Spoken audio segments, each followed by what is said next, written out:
عید کی جو رات ہے وہ بھی بڑی قبولیت کی رات ہے.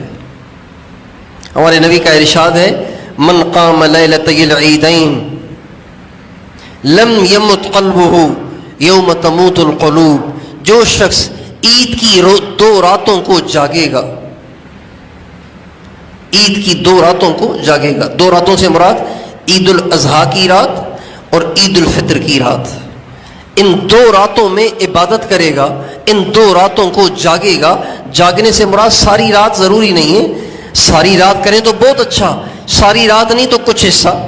جو ان 2 راتوں میں عبادت کرے گا، ہمارے نبی نے فرمایا جب دنیا کے انسانوں کے دل دنیا کی محبت سے مردہ ہو جائیں گے، اس کا دل مردہ نہیں ہوگا، اللہ اس کے دل کو زندہ رکھیں گے. اس لیے عام طور سے عید کی رات کو لوگ عبادت نہیں کرتے. اعتکاف والے بھی چاند نظر آتے ہی بھاگتے ہیں گھر کی طرف، پھر رات کو دیر تک گھر میں گپیں لگاتے ہیں، پھر دیر سے آ کے مسجد میں سو جاتے ہیں، پھر فجر میں اٹھتے ہیں. ایسے نہ کریں، ایسے مت کریں. عید کی رات کو ضرور عبادت کریں، عید کی رات کو ضرور عبادت کریں. اور جب عید کی صبح ہوتی ہے اللہ کروڑوں فرشتے زمین پہ بھیجتے ہیں اور وہ مسلمانوں کی عیدگاہ کا جو راستہ ہوتا ہے اس میں صفیں بنا کے کھڑا کر دیتے ہیں اور وہ فرشتے کھڑے ہوتے ہیں. اور جب مسلمان نماز پڑھنے کے لیے جاتے ہیں فرشتے ان کے لیے دعائیں کرتے ہیں، ان سے مصافحہ کرتے ہیں.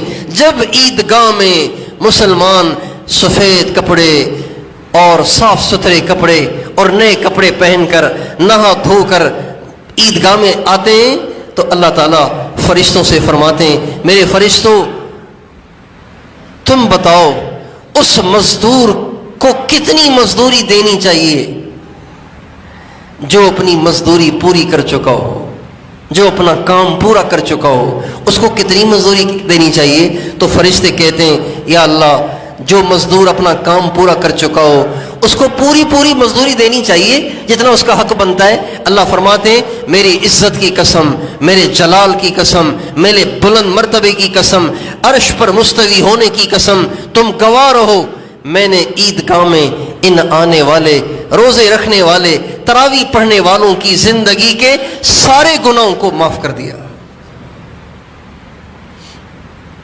یہ تو فرماتے ہیں فرشتوں سے. پھر اللہ ان بندوں کی طرف متوجہ ہوتے ہیں اور فرماتے ہیں یا عبادی، اے میرے بندو تم میرے دروازے پہ آ جائے ہو اور تم نے سارا مہینہ روزے رکھے اور تم نے تراویح پڑھی اور تم نے اپنے آپ کو برائی سے بچایا. میرے بندو تم آج مجھ سے جو بھی مانگو گے نا میں تمہیں ضرور دوں گا، تم دل کھول کے مجھ سے مانگو. چنانچہ بندے جتنی دعائیں کرتے چلے جاتے ہیں اللہ ان کی دعائیں قبول کرتے چلے جاتے ہیں. پھر فرماتے ہیں اگر تم دنیا کی دعائیں کرو گے تو تمہاری مصلحت کو دیکھوں گا، تمہارے لیے بہتر ہوئی تو ضرور دوں گا اور بہتر نہ ہوئی تو اس کو مؤخر کروں گا، اور آخرت کے بارے میں جو سوال کرو گے پورا کروں گا.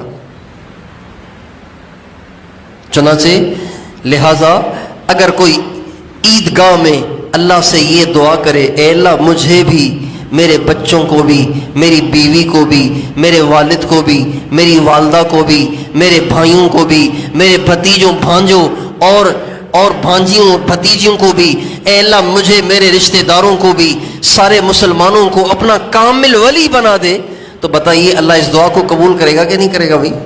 چونکہ اللہ کہتے ہیں تم آخرت کے بارے میں جو سوال کرو گے پورا کروں گا. عیدگاہ میں جس نے اللہ سے کہا نا یا اللہ تیرا ولی بننا چاہتا ہوں، تجھ سے دوستی لگانا چاہتا ہوں، پیار کرنا چاہتا ہوں، تیرے نبی کا سچا عاشق بننا چاہتا ہوں، اللہ اس کی اس دعا کو قبول کرے گا کہ نہیں کرے گا؟ اللہ قسمیں کھا کے کہہ رہا ہے آخرت کے بارے میں جو مانگو گے عطا کر دوں گا.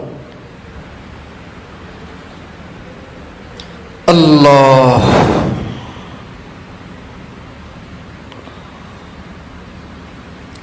اس لیے ابھی بھی اللہ سے لینے کے مواقع باقی ہیں اور عید کی رات آ رہی ہے. ان مواقع کو ہم ضائع نہ کریں، ان کو گنوائیں نہیں، ان میں ضرور کمائیں. کیا خبر اگلے رمضان سے پہلے ہمارا دنیا سے جانا مقدر ہو. کس نے دیکھا ہے اگلا رمضان؟